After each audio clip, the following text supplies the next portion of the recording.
Looks or personality. As guys, we love to make fun of women in how they always hold up some clothing and ask, "Do you think I'd look fat in this?" "Oh yeah, you'd be a bloated whale." Or, "No, of course not." "You're just saying that to make me feel better." "Of course not, honey." "Liar, you think I'm fat."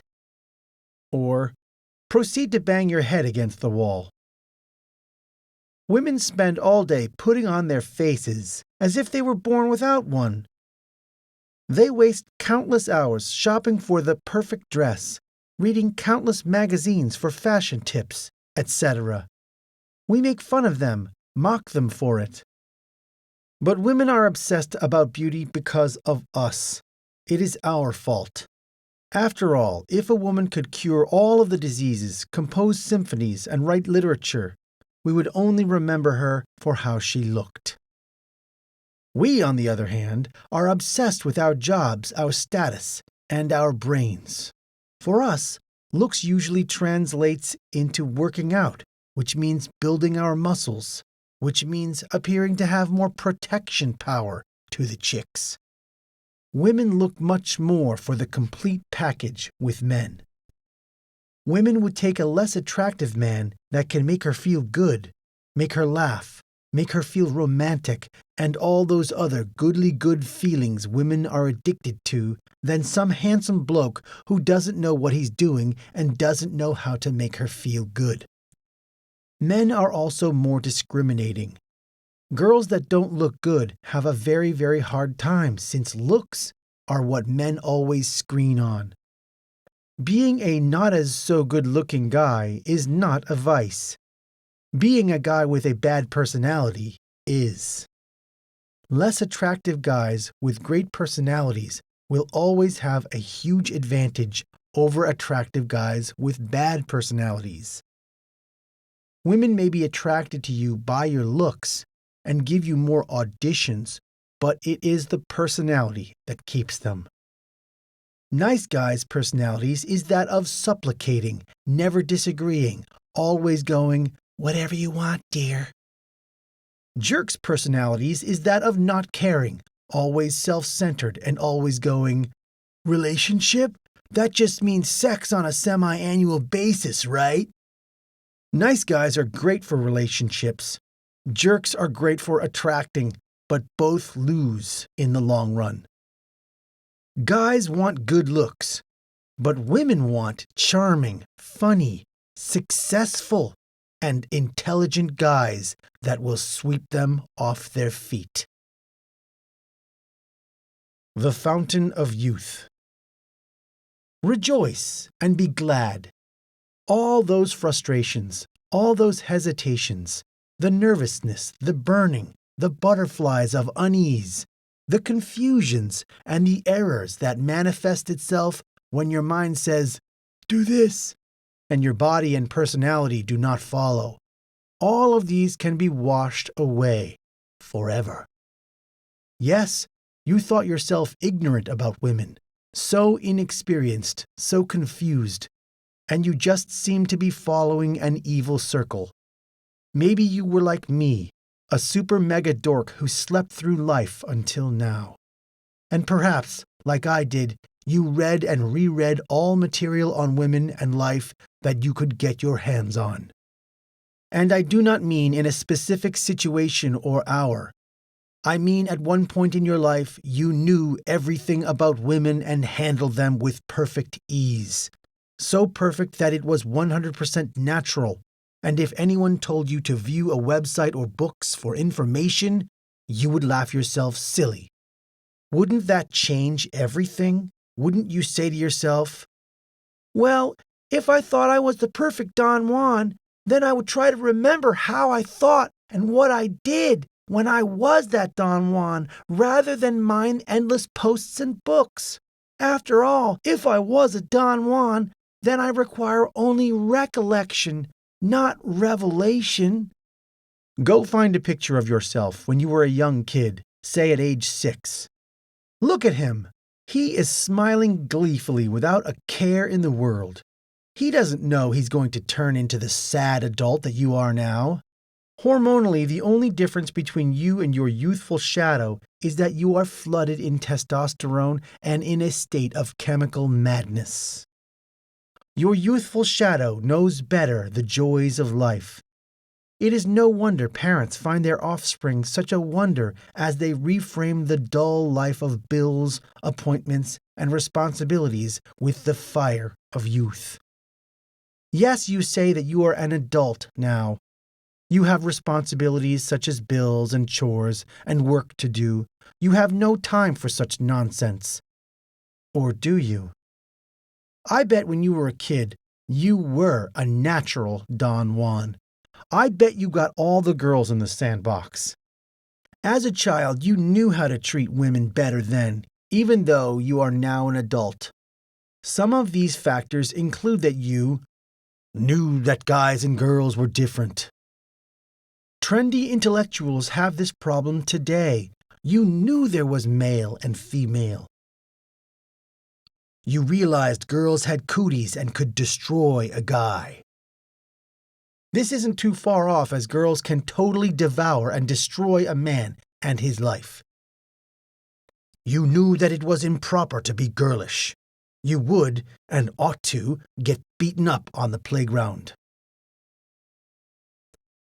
Older people get an error in the brain called philosophy that speaks bubble-swelled words like relativity, revolution, freedom, and pop with the scent of rotten eggs of pious moralizations, bumper sticker arguments, and rambling dissertations. You knew at an early age that you cannot free yourself from gender.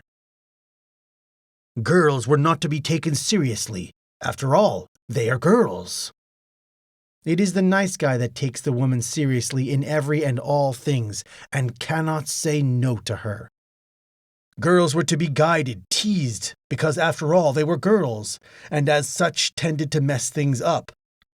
You pulled their hair, made fun of their clothes. Not because an internet guy named D'Angelo told you to do so, but because you knew instinctively that it was right and proper for you to do. As a boy, you would never leave the plans up to the woman. Oh, that would be awful. As a kid, you had to say what you two were going to do, when, where, and sometimes why. You had to be direct. Why do I need a plan, Pook? Why can't we do what she wants to do? Because she has no idea what she wants to do. Example. When do you want to come over? I don't know. On Tuesday or Thursday? I just don't know. How about Wednesday? Is that okay for you? Maybe. What about Tuesday or Friday? I don't know. I'm coming to pick you up at 7:45 on Wednesday. Okay. You did not get into serious talks with a girl. You did not turn her into Oprah. You did not try to impress her with how intellectual you are. You probably hit her, cried, "Tag!" ran off, and she would chase after you. You would get on the swings. You would push her off the slides. On the seesaw, you would try to fall as fast as possible to catapult her away. Everything you did with a girl was action dates. Nice guys try to cook the lady dinner. You wouldn't even dare to do such a thing when you were young. Now I know why some of my best dates are ones as simple as taking the girl to the park and run around like little kids. Action, action, action. As a kid, you loved to sing. You loved to laugh. What do you do now? You are so uptight that you wouldn't catch yourself dead singing outside your home. And what happened to that happy laughter that marked your childhood? Why are you taking everything so seriously now? You had toys and loved to play with them. You insisted on playing with your toys. You would ride your bike at death-defying speeds. You played with cranes and Tonka dump trucks. You loved fire trucks. When you grow up, your Hot Wheel cars turn into super-fast sport cars, which you still drive at death-defying speeds. Your cranes and dump trucks turn into the big ones, and you still love the fire trucks. Compare this to the nice guy who does not understand the beauty of construction or gets scared at the idea of fire trucks. There is a reason why women love firemen. You embraced your imagination. If you played with a girl, it was to be on your terms. You will not find a boy that says to a girl, "Whatever you want to do." I remember flicking caterpillars on girls, and they loved it. You would point to a girl and go, "You are the detective and I am the cop." And then you pointed to others and go, "Look at these villains. Come, we must round them up." And the girls joyfully played the part. What do you do now? "Let's go get dinner." Boring. You had one eternal enemy in childhood, boredom. Like a void, it encroached on you in school, ensnared you with a stupid trip with the parents, and enveloped you as you stepped on the school bus. You embraced every chance for play. If there is one thing a man must never do to a woman, it is this. Do not bore her. Make her happy, make her angry, make her laugh. Anything but bore her. That enemy, boredom, is back, and women are looking for you to strike it down. Embrace your youth and live again for the first time. Even at your young age, you were aware of fashion. Your mother was perplexed at why you wouldn't wear that shirt or put on those shoes. You knew the importance clothes and appearance had. Nice guys and chumps try to say nothing for appearance and say, "She will like me for who I am." And with the same breath, ignore the chicks who do nothing appearance-wise, the big whale chicks, pimply chicks and such, while getting shot down by the real women. When you were young, your father was a demigod. You both feared and loved him. He could be playful when he wanted to, but he was a source of strength, always confident, and always seemed to know the solution to any problem you came across. The feeling of awe you thought of your father is the perfect definition of a man.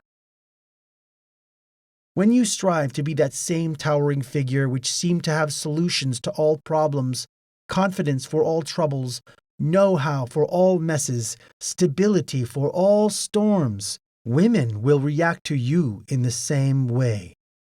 It is said, "Women want to marry their fathers." But this phrase has been taken completely out of context. Women want to marry that guy, that man they knew when they were a little girl. You can only understand and become that man through the eyes of the young boy. Now, some women will protest this advocacy of looking at women as little girls. This works especially well with the younger chicks, which is what most guys here want. This also solves a legal mystery. Why were women from the 1800s and down treated by law as children?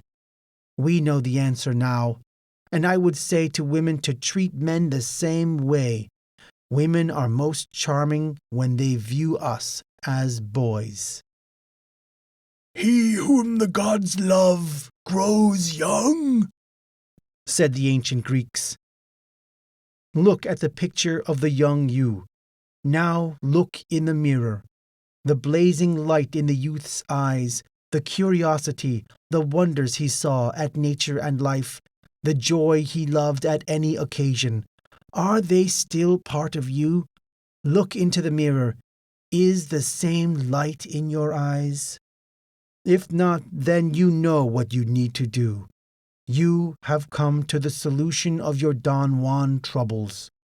Legends spoke of a fountain of youth that turns the old young. Conquistadors prowled continents hunting for this magical facet of nature. This legend of the fountain of youth was like a psychological splinter in the minds of so many men, driving them across the world through dangers and storms to obtain such a treasure. But it was not in the world. It was in us. Who knew women are the key that seems to unlock all of nature's mysteries? Doesn't this clear the stormy air of confusion, especially with a younger, immature woman? When you are with a woman and 1,000 Don Juan philosophies and tactics come to thwart your peace, remember the kid that you were and how he looked on life. Yes, she might be a 20-something vixen, but underneath those milk sacks and fat deposits that drive your chemicals mad is a little girl. Rather than being nervous about some date, view the date as if you were 7 years old. Everything becomes simple and fun, as it should be. One thing is for certain, women go nuts over a guy who keeps his boyhood charm, as women want an escape. They do not want to hear your views on the world. They want to have the happiness and fun of their childhood back, as everyone does. They will fight for the rare men who truly live like this. This also explains the mystery why uneducated men often seem to do better with women than many men with PhDs who are so smart they intellectualize life out of existence. As we know, cell division error, aided by free radicals, accumulates errors throughout the body as time passes. A person of 80 obviously has more errors than that of 40. His tissues start to fail, making his organs fail. Then entire organ systems collapse until life is snuffed out. In the same way, our minds start out pristine and pure, that of the child, and everything is playful, fun, and simple. But as time passes, philosophies and bitter memories accumulate. The diseased person looks at life only through the philosophical lens, living a life of past memories. And so his life decays and decays until there is no life within him. Pook hands you the chalice. Drink and pass the cup around. This water from the fountain of youth will wash away these errors. All those frames your bitter memories eat at your mind. Drink to the girls that rejected you viciously. Drink to the macho guys that beat you up in school. Drink to the chains of routines, errands, and appointments. Drink to your ambition. Drink to your melancholy. Drink to your loneliness. Drink to your heart's content and pass the cup around. Your mind has now absorbed the blessed waters of the fountain of youth. You are now the light of the world.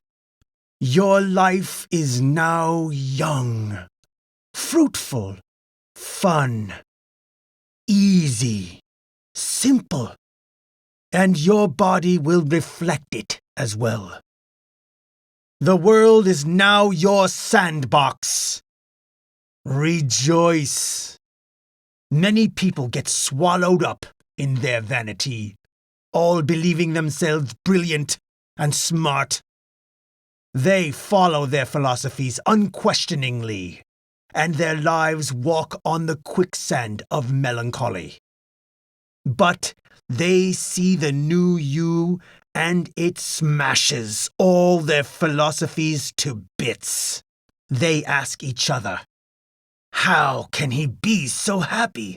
Let us study him, and we will write articles and manifestos on him." But you know the truth. Their ambitions have consumed them while you look on life with youthful eyes and live in a child's paradise. Quote by commenter Short Timer. Indeed, maybe the childhood Pook speaks of is true of him, but it seems more like some idealistic version of the past that never really existed. I, too, recall my childhood with torment. Maybe this metaphor will work for some people, though. You guys are thinking too much of this. There is no time in sexuality. In the realm of sexuality uncorrupted with intellect and politics and all, which is womaniverse, time simply doesn't exist. This is not looking at your childhood as if it was some golden age. To the contrary, your entire life is the golden age. The problem isn't because you aged, because in sexuality time doesn't exist. The problem with many is they've become so super intellectual or so educated that it corrupts their sexuality.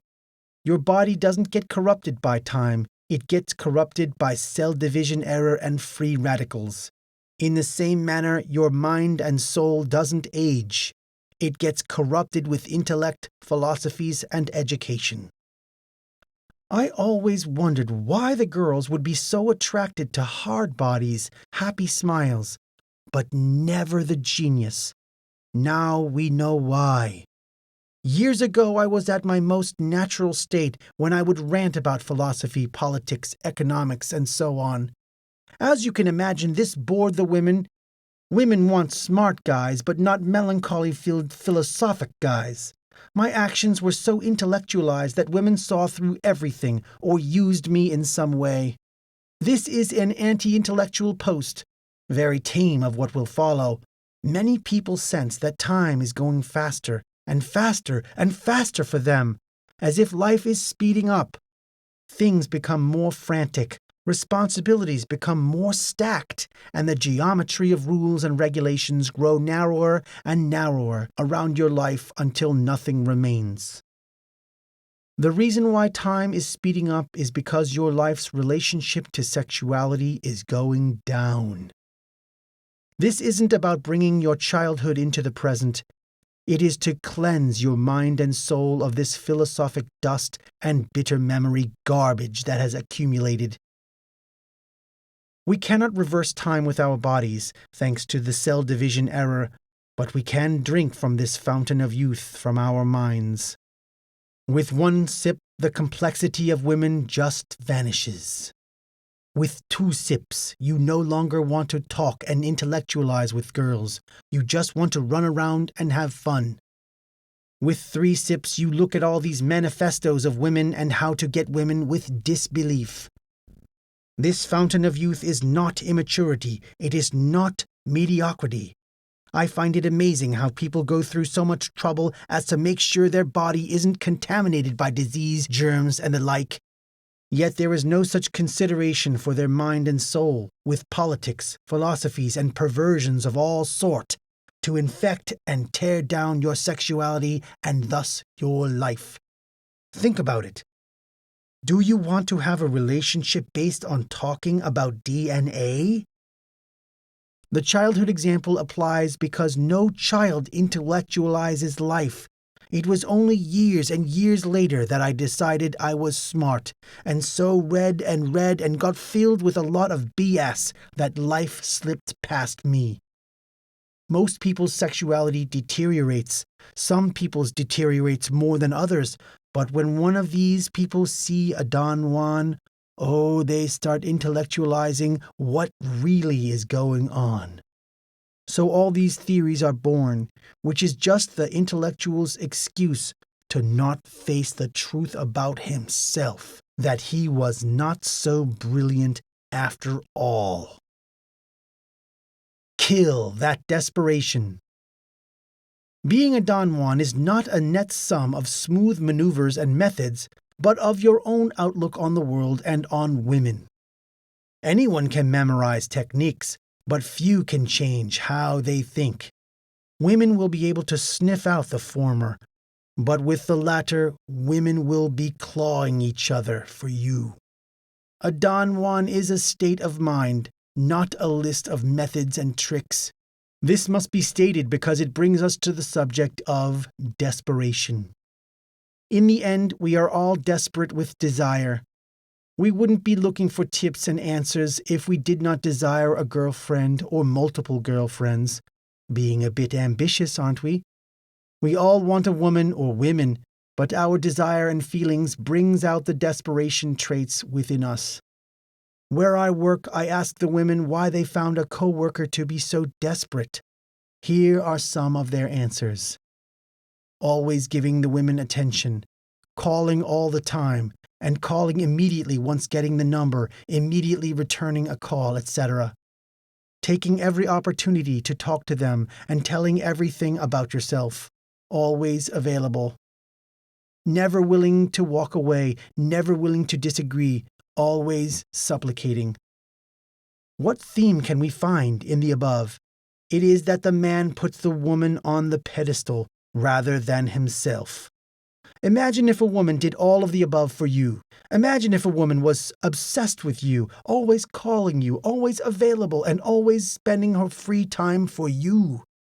Any interest you had for this woman would soon evaporate. Why? Because in your own mind, you are thinking two things. No one else must want her. And if I can get her obsessed about me, I know I can get better girls to get interested in me. Her desperation is turning you off. The same is true for women. Women are not attracted to desperate men. Period. I've told my coworker this, and his response, "Well, that's just who I am." Eventually, he will realize that the only common denominator in his pattern of crash and burns will be him. So if anyone told you that you were desperate, consider that it's true. There is a key to removing desperation forever. There is no simple trick that will kill the desperation. It will not be in how you dress, how you talk, where you go for dates. No, the key is in how you think. The key to killing desperation and attracting crowds of women is to think and believe that you are the great catch. Desperate guys do not do this. They see the woman as the prize rather than themselves. They see that the woman must be wooed rather than them. They will thus supplicate and become a nice guy. And nice guys finish last. If you start treating a woman like precious gold, she will believe she is gold. And once she believes it, she will dump you because you have given her the sense that she is better than you. Once she thinks that, she will want to replace you with someone better because you have given her the reasons to believe that you are unworthy of her greatness. After all, if we think we can fuck someone better, we will. This holds true for both men and women. The last thing we want is to settle for a mate when we could have gotten better. This is why the element of challenge is so important in the dating game. The lesson? Don't give her a reason to think she is better. You are the gold. She should be thrilled just to have a chance to be with you. The first step in becoming the Prince Charming every woman dreams of is to think of yourself as a prince. When you believe you are that prince, that you are the great catch, all of the desperation signs you are emitting vanish, and an aura of attraction will surround you. Combine this manner of thinking with all the Don Juan skills you know, and you will become irresistible. Let us look at the desperation signs again. Always giving the woman attention. Now that you're the prince, you don't have time to give the woman attention. A prince is kind, enthusiastic, smiling, yet you have things to do. A prince's time is precious. A woman must win your attention. You shall not give it to them. Calling all the time and calling immediately once getting the number, immediately returning a call, etc. The great catch simply cannot call all the time because he has tons of other numbers. The great catch is not competing for a particular girl. The girls, rather, are competing for him. Taking every opportunity to talk to them and telling everything about yourself. Why would Prince Charming tell everything about himself to a woman? No, the woman must justify herself to him because you are the goods. The prince would reveal things about himself only as a reward. The woman loves the mystery in this and sees knowing the prince as peeling layers of an onion, knowing him gradually. Always available. The great catch is busy with many, many women. She must fight for your time, not the other way around. Never willing to walk away, never willing to disagree, always supplicating. Prince Charming wouldn't accept any disrespect from any woman. If a woman gave him such disrespect, he walks away. The prince knows all these women want to be with him so he can eject at any time. Now, I know what you're thinking. Pook, I can't act like a Prince Charming or the Great Catch. I don't have tons of women after me. This is reversing cause and effect. Assume you are the great catch. Think that you are, and as you think, you shall become. It becomes a self-fulfilling prophecy. Treat your hobbies as if they have more value than the women do, or treat your hobbies as if they were other women. When you think you are the great catch, you will act like it and the women will know that you are. Women love certain traits in guys. By thinking you are the great catch allows you to emit these traits naturally and without any effort. Good looks. You cannot change your genes, but you can change the way you treat those genes. Does Prince Charming wear raggedy t-shirts? Does the great catch walk with his head down? No, you will wear nice clothes and walk with pride because you are proud of yourself. After all, you are one of the best, so treat yourself accordingly. Anyone can wear a suit, but few can wear it proudly. Few can wear a suit that seems to fit them naturally and creates an aura of importance. Good carriage, excellent threads are the consequence of how you think of yourself. Women know this and is the reason why you are judged by this criteria. Humor. Girls love humor. Prince Charming and the Great Catch are funny because they know that they themselves are fun. They don't worry, "My goodness, she is really cute. How can I attract her?" They assume she will be attracted and they have fun in the meantime. Don't be shy. Let your personality shine. When you think you are the great catch, this should come more naturally because you have nothing to fear. Dominance. You are the man. You must be in charge. Desperate guys will try to be nice in every which way to win the girl, and fail, of course. But Prince Charming and the Great Catch will sweep women off their feet. When you think you are the goods, you realize that it is ridiculous to treat a relationship and flirting as walking on eggshells. You set the rules, not the other way around. After all, you are the prize to be sought. Look at the soap operas and romance novels for grounds of this. Women like to be in the presence of a man, not a boy, not a chump, and certainly not a nice guy. Dominance is also being sure of yourself.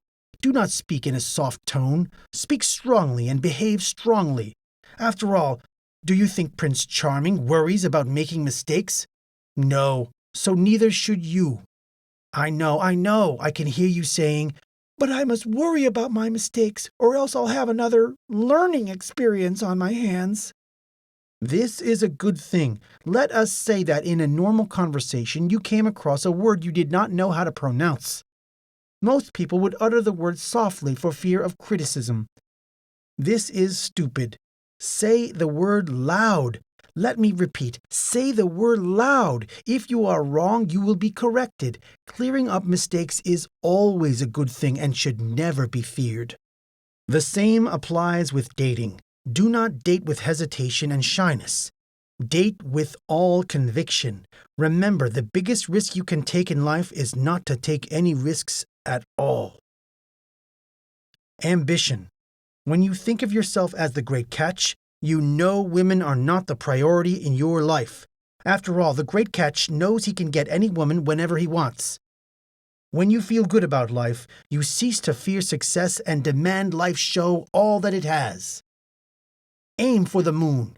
If you miss, at least you'll be among the stars. So in the end, too often men think they need a girlfriend to have their life complete. The consequence is that these men will emit signs of desperation. Success is achieved first through the mind, then through the world, never the other way around.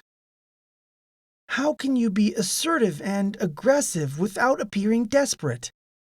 Be selective and picky, not on the prowl or hungry. Who knows? That next girl may be the one you marry. Might as well have high standards. Always be willing to walk away. Never accept low-interest responses. Shy guys and non-aggressive guys get nowhere with women. I am and was extremely shy and very non-aggressive. You can use it to your advantage. For non-aggressiveness. For some reason, I tend to attract flocks of chicks. They hit on me, touch me, try to get me to ask them out, and I don't. Other guys my age I talk to, a few have had the same thing. We found out the reason why, as was summed up by what one girl told me. You're not like most guys.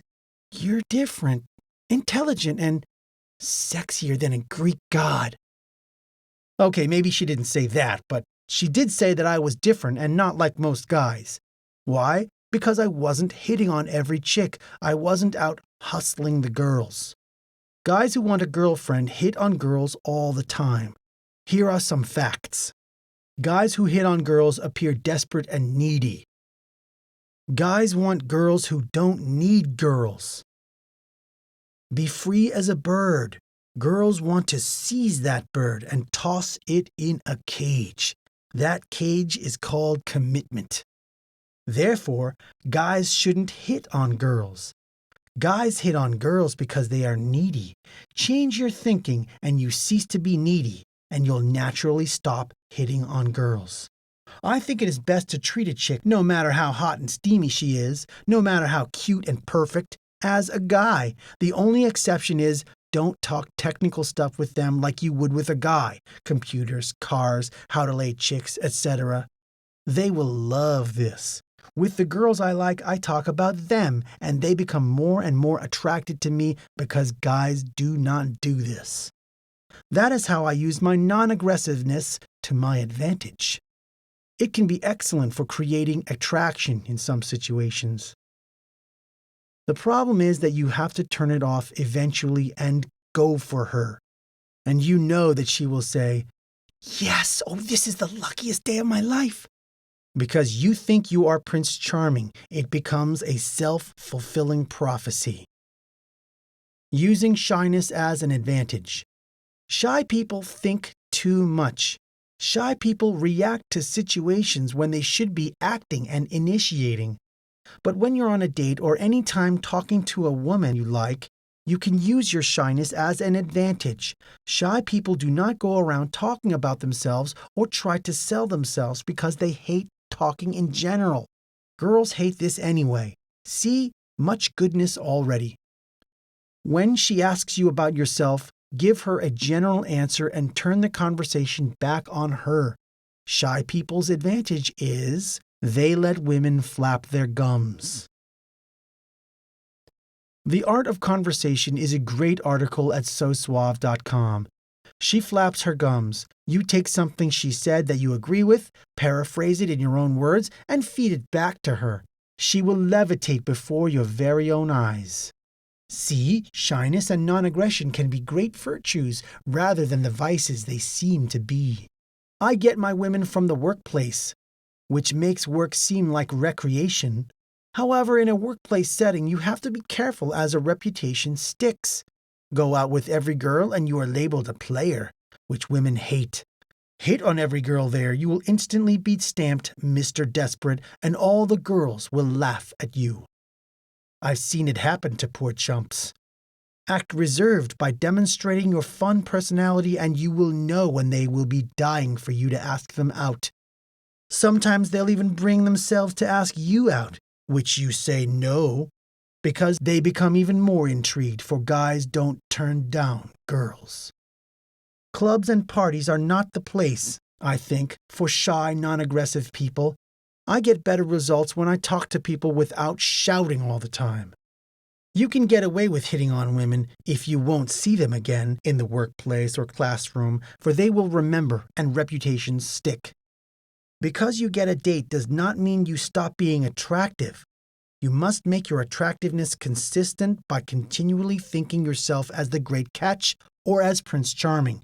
For if you don't, then you start to put her on a pedestal and have that fatal romance disease known as desperation. Right now, I'm in a situation where I'm on the verge of dating 2 women. Even though I've read articles on this site a billion times and read this forum daily, I can feel myself wanting to fall in infatuation. It is all in our minds of how we look at women. The good Pook. I wonder what fun I can have with her. I wonder what new things I'll learn about women from her. I wonder what happens if I try this strategy on her. Bad Pook. Wowza, she is hot. I hope I look and act all right. I really hope I don't do anything stupid or dumb tonight. Notice the difference. When Pook is bad, he places the success of the night on if he doesn't screw up, which he will because he is worried to death about it. When Pook is good, he places the success factor on the experimentation and fun, which as a result the Pook will come across as fun and different. Be the good Pook.